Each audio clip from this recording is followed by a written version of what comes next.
किसी की इतनी जुर्रत, हिम्मत कि कोई आपको एटीट्यूड दिखाए? Not possible.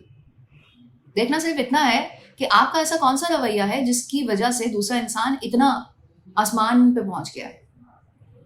जो कोई एटीट्यूड दिखाता है वो या तो अपनी पर्सनालिटी को बहुत ज़्यादा किसी ऐसे लेवल पे महसूस करता है जहाँ दूसरे इंसान नहीं है, या फिर दूसरे इंसान के अंदर कुछ ऐसी चीज़ें होती हैं जो कि उसको मजबूर कर देती हैं अपना ये रूप दिखाने पर। आपने क्या करना है तो 10 लेकिन ज़्यादा नहीं है, छोटे छोटे से हैं, उनको आप करेंगे और अपनी पर्सनालिटी का हिस्सा बना लेंगे तो कोई जरूरत नहीं करेगा नेक्स्ट टाइम, क्योंकि जो दिखा चुका है उसका तो हम कुछ कर नहीं सकते। नंबर 1, आपकी खुशी किसी भी दूसरे इंसान के साथ मुंसलिक नहीं होनी चाहिए।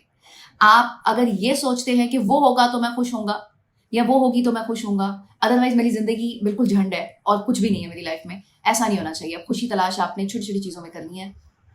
सेट बाउंड्रीज, कौन से इंसान को किस सर्कल में रखना है ये आप पे मुनहसर है। जब ऐसे इंसान को जो कि एटीट्यूड दिखाता है या अपने आप को कुछ समझता है उसको आप इनर सर्कल में आने की इजाजत देते हैं तभी वो चौड़ा होता है। आपने एक सर्कल, दूसरा, तीसरा, 2-3 सर्कल ऐसे बनाने हैं जिसमें नंबर 1 पे जो सबसे इनर है उसमें आपके बहुत क्लोज फ्रेंड्स और क्लोज फैमिली मेंबर्स होने चाहिए और उनके साथ कुछ चीजें आपकी होती हैं कि सब कुछ खुला है, सब बातें उनको पता है, सारी चीजें। दूसरे लेवल पे जो आ रहे हैं उनके साथ कितनी चीजें शेयर करनी है और उनके साथ कितना फ्री होना है ये आपको पता होना चाहिए। और तीसरे लेवल पे बिल्कुल सलाम दुआ, बस दैट्स इट। तीनों सर्कल्स में 2-3 चीजें बहुत इंपॉर्टेंट है जो कि आपने ध्यान में रखनी है। वही बात है कि अगर मैं वो बताने लग गई तो बस फिर वीडियो लंबी हो जाएगी। आपकी शख्सियत सबके सामने ऐसे खुली किताब नहीं होनी चाहिए, अब समझ जाइए आप। कॉन्टेक्ट क्रेविंग पे काम करना है। जब आप किसी इंसान के साथ इन्वॉल्व होते हैं, वो आपके कोई फ्रेंड हो या कोई भी रिलेशनशिप हो, आपका कज़न या कोई ऐसा रिश्ता जो कि आपके बहुत क्लोज है और आप बार बार उसे मैसेज कर रहे हैं, कॉल्स कर रहे हैं, तो भी इंसान आसमानों पे पहुंच जाता है। Point number 4, jealous feeling show नहीं करनी है अगर आपको कहीं हो भी रही है, क्योंकि बस माहौल ऐसा है तो हो जाता है कभी कभी कि किसी इंसान से आप एकदम से जेलस होने लग जाते हैं।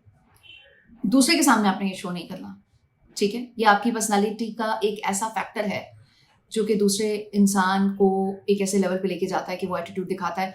थोड़ी डीप बात है लेकिन बस इसको अभी इतना समझ लीजिए कि शो नहीं करनी आपने ये वाली फीलिंग अपनी किसी के सामने, कंट्रोल करना है। नंबर 5, आपको पता होना चाहिए कि आपने कब गायब होना है।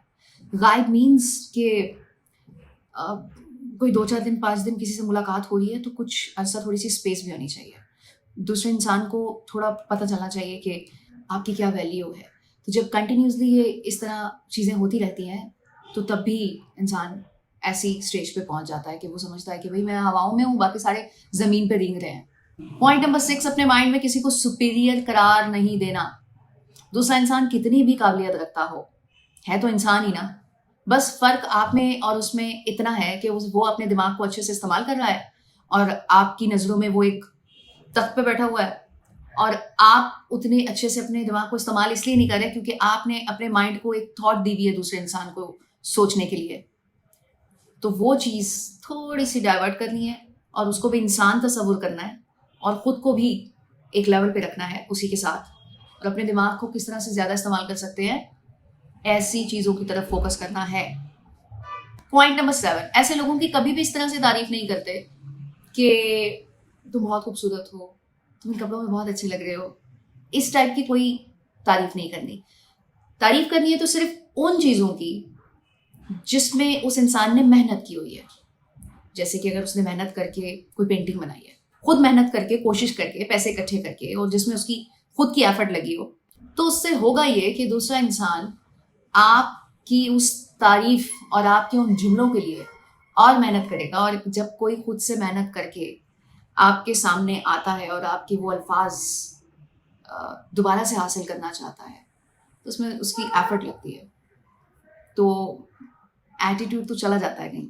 पॉइंट नंबर 8, ऐसे लोगों से कभी भी वैलिडेशन नहीं मांगनी चाहिए कि मेरे कपड़े कैसे लग रहे हैं, मैं कैसी लग रही हूँ, मैं ये खाना खा लूँ, मैं यहाँ चली जाऊँ, मैं यहाँ चला जाऊँ, मैं ये कर लूँ, मैं उससे मिल लूँ। पॉइंट नंबर 9, इमोशनल मैनेजमेंट अच्छे से आपको आनी चाहिए। आपका गुस्सा, आपका दुख, तकलीफ, सब चीज़ें उस इंसान के सामने आपने खोल के नहीं रखनी, जैसा कि मैंने शुरू में भी कहा था आपको कि आप खुली किताब ना हो। पॉइंट नंबर 10 और लास्ट पॉइंट है, आपने कोलैबोरेटिव अप्रोच को इनकरेज करना है।